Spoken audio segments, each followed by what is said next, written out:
정치권의 언어가 점점 거칠어지고 있는데 급기야 오늘은 민주당 의원이 달걀을 맞는 일까지 벌어졌습니다. 관련 영상들을 쭉 보겠습니다.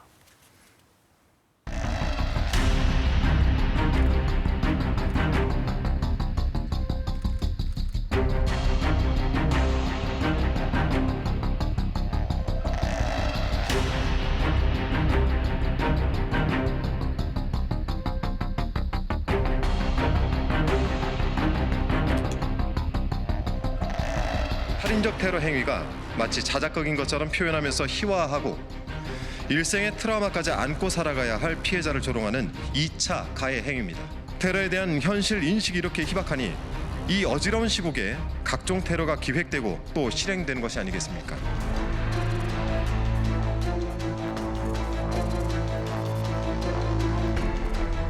최상목 대통령 직무대행은 지금 이 순간부터 국민 누구나 직무유기 현행범으로 체포할 수 있기 때문에 몸조심하기 바랍니다.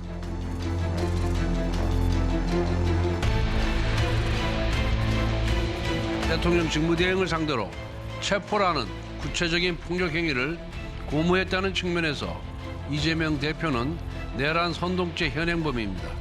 도대체 대한민국 헌법 어디에 사적으로 테러를 사주하라고 명시하고 있습니까?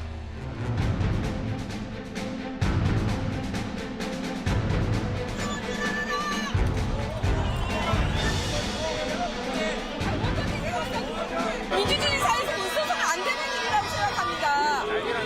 반드시 범인을 찾아주시기를 경찰들에게도 당부드리고요.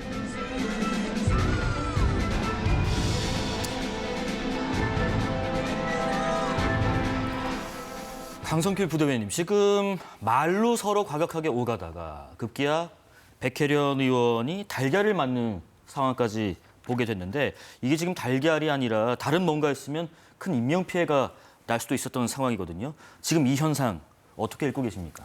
그러니까 이제 다른 건 몰라도 예. 이 정치인에 대한 혐오와 테러에 대해서는 저는 국민의힘과 민주당이 함께 한 목소리로 우리 이래서는 안 된다. 그리고 서로의 지지자들을 좀 자제를 시키고 또 서로 진영에 대해서 이 문제만큼은 본인의 일처럼 좀 느껴야 되는데 최근에 일련의 행동들이 그러지 못했습니다.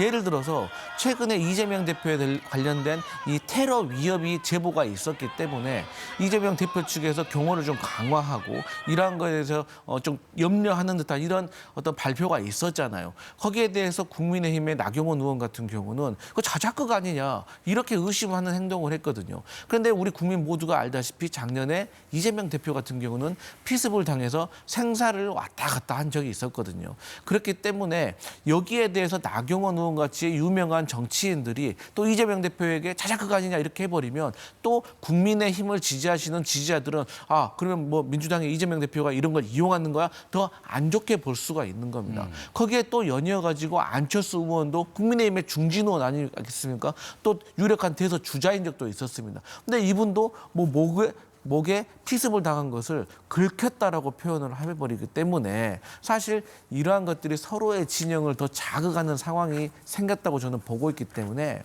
이런 것들은 저는 사실 정치인들이 이거 남의 일이 아니라고 생각하고 본인의 일이라고 생각을 해야 됩니다. 네. 그런 차원에서 지금 저희 당 여성 의원인 백혜련 의원이 얼굴에 달걀을 맞았는데 이게 또 특수폭행은 아니라고 합니다. 왜냐하면 이 달걀이 위험물로 지정은 되지 않는다고 합니다. 하지만 때에 따라서 누가 던지느냐에 따라서 어느 부위에 맞느냐에 따라서 이게 치명적인 상처를 줄 수도 있는 것이기 때문에 저는 이러한 어떤 테러 행위를 하신 분에 대해서는 반드시 잡아서 처벌을 하고 여기에 대해서는 여야가 한 목소리로 처벌을 주장해야 된다 이런 말씀 드립니다. 그 최상목 대통령 권한대행도 지금 경찰이 정치인의 이런 달걀 투척 사건을 철저히 수사해야 하고 집회 관리에 좀 만전을 기하라라고 다시 한번 강조를 했는데 윤준희 위원님 지금 예. 헌재 앞을 뭐 정부가 진공 상태로 만들겠다는 발표하고 좀 사뭇 다르게 지금도 예. 집회 인원들이 적지 않고요. 예.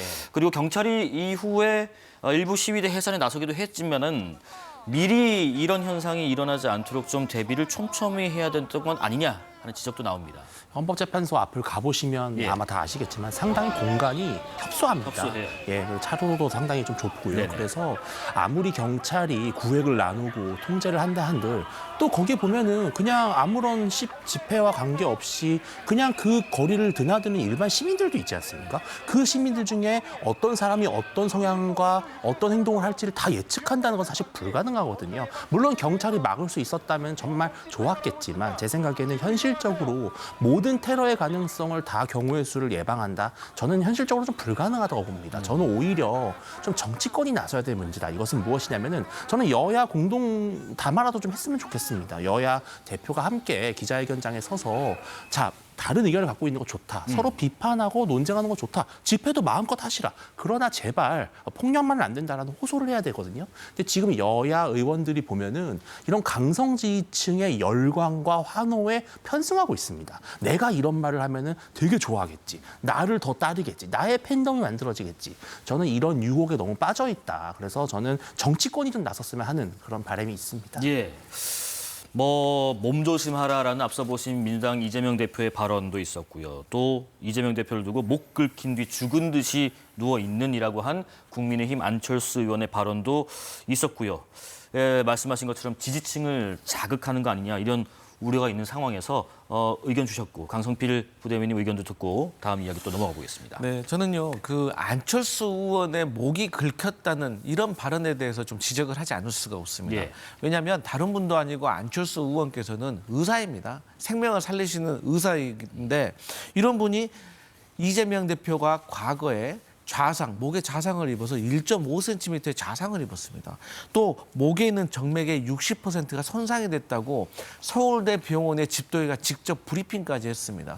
본인이 의사이기 때문에 얼마나 이 목에 피습을 당한 것이 심각한 상황인 걸 알 텐데 뭐 진단서를 공개하라느니 아니면 목이 긁혔다느니 이런 식으로 말씀하신다는 게 저는 평소에 안철수 의원답지 않아서 저는 더 이러한 내용들이 국민들을 자극할 수 있다고 저는 생각하기 때문에 분명히 지적을 해야 된다고 생각을 하고 예. 어쨌든 우리 윤주진 위원께서 말씀하셨던 것처럼 여야 대표가 좀 이런 것에 대해서 같이 공동 성명이라도 내고 어떤 결과가 나오든지 우리 헌법재판소의 결과도 우리가 이제 승복합시다. 이제 좀 자제합시다. 좀 이런 얘기 했으면 좋겠습니다.